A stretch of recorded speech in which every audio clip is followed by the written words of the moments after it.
tutorial starts with a song, but it's only a few seconds long. Computer animation.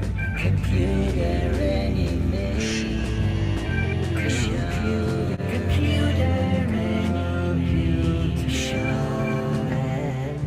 animation. Let's get started with animation. Hi folks, today we're going back in history to the year 1958. That was a year when a famous movie was released called Vertigo by Alfred Hitchcock. And he used an effect in that film which is now called the Vertigo Effect. But we call it the Dolly Zoom effect because that's the technical expression, and we're going to replicate that effect, which was very costly at that time and was repeated many times afterwards. We'll replicate this in Maya. The tutorial consists of two parts. The first part is short, we'll concentrate on the Dolly Zoom effect, and in the second part I just model something more complex, create a brief character animation and demonstrate the Dolly Zoom effect as well. That's the image which you've seen at the very beginning. But the effect as such is pretty simple to achieve, and this is one of the beauties of 3D computer animation. It does not depend on Maya or whatever. Any program can do that, but keep in mind you can do everything. You can simulate everything from reality. For example, if somebody asks you create a bicycle and the bicycle runs through a liquid door, not a problem at all. It takes time, and since I usually start the tutorials from scratch, I cannot achieve complex results within 10 minutes or so. But in this case, we start with a very simple scene which consists of, I think, 12 spheres. We look at the scene from the perspective camera, and this is this camera here, and you can see that one is about the position, rotation, scale doesn't matter for camera, I guess, but the other one is the one we want to focus on, and actually it's the focal length. The focal length, when you change that from 20 to say whatever, you get a wide angle now and a telelens right here. So let's go back to 20. We need a new camera in order to make it move from here to there and doing the Dolly Zoom effect. A new camera goes like this. You're in the perspective window and you have a nice angle here of view. Now you go to view and create a camera from that view. Now you look through the same angle onto the scene, but now you have the perspective 2 camera, which is here in the outliner, and it has attributes like the focal length, etc. Now let's place the camera somewhere close here so it looks at this sphere here. And now I go to this tab and I change the rotation. I just want to have a 0 rotation. This looks like minus 180. I just want to have clear values, and this is 0. Now the camera looks straight forward, and that's exactly what I want.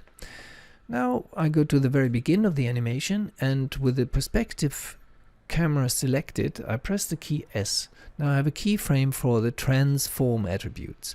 I don't have keyframes for this tab here, and that's a good thing because I want to manipulate the focal length just in a minute. Perspective again, and now I middle mouse drag the grayed out perspective icon in here. Now I see through the original perspective view. That gives me the flexibility to actually move the camera the way I like to move the camera. And I go to the end of the animation, which is 120. Actually 120 should be enough. I move it over here to the very end, and I want to have the camera move all the way back here. And since I have auto keyframe on, I don't have to set a new keyframe. Maya recognizes that I changed this value only. It's the translation in Z, this direction. I didn't move it to the side or anything else. Now when I want to look through that camera again, I just middle mouse drag it from here into this window, and this is the animation.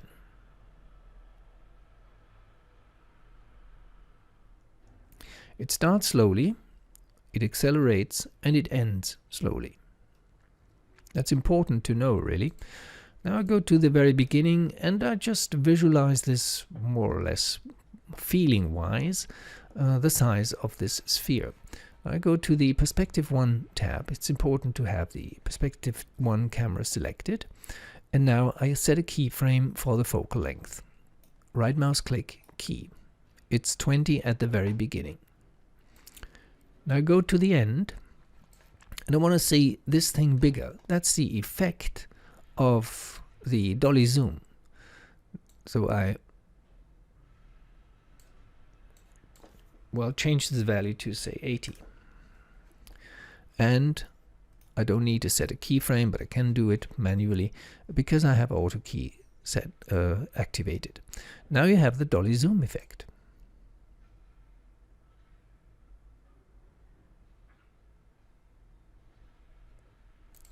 In order to make it more interesting, we move the spheres a little bit more to the center. Go back to the Perspective 1. This is just one way to navigate from camera to camera with the hotbox.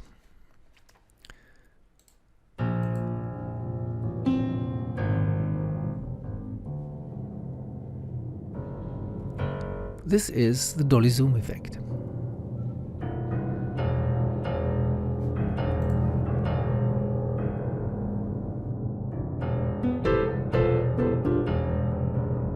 Now keep two things in mind.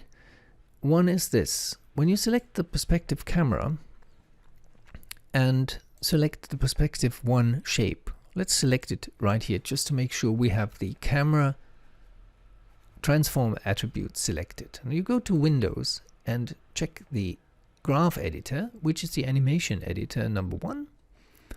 You see that slow start and the slow end. Now when you click on the focal length here, it has the same flow of that curve. It starts slowly and it ends slowly. Now if you, for example, change this, you select this and click on this icon, you make it a straight line, so the focal length changes without acceleration. And that effect really does not work. It makes a strange irritation because the camera starts moving slowly, but the focal length just shoots off. In order to fix this, you need to select the camera again, go to Windows, Animation Editors, Graph Editor, and now you can choose the Translation Z, that's the only animation curve we have, and break the tangents, as it's called, and make that a flat curve as well. Now you fix the problem, but you don't have a camera starting slowly.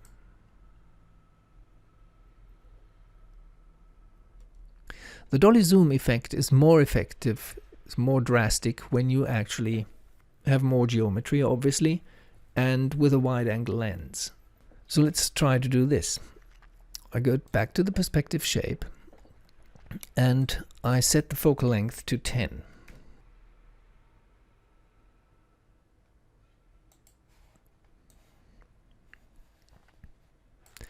In order to have the sphere smaller at the end of the animation, I need to reduce the focal length here, or 50. And I set a keyframe.